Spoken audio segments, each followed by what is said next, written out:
అపర కుబేరుడు ముఖేష్ అంబానీ, నీతా అంబానీల కుమారుడు అనంత్ అంబానీ, రాధికా మర్చెంట్ల వివాహం జూలై 12వ తేదీన ఘనంగా జరిగింది.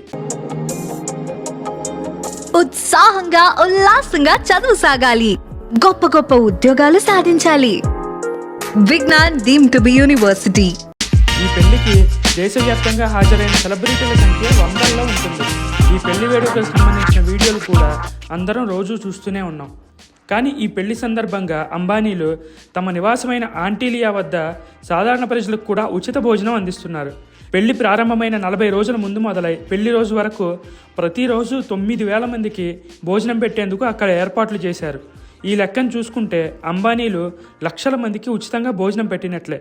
అయితే ఇది పెళ్లి రోజుతో ఆగలేదట, ఇంకా ఈ కార్యక్రమం కొనసాగుతూనే ఉందని తెలుస్తోంది. ఈ భోజనం కూడా చాలా రుచికరంగా ఉందని అక్కడ తిన్నవారు చెబుతున్నారట.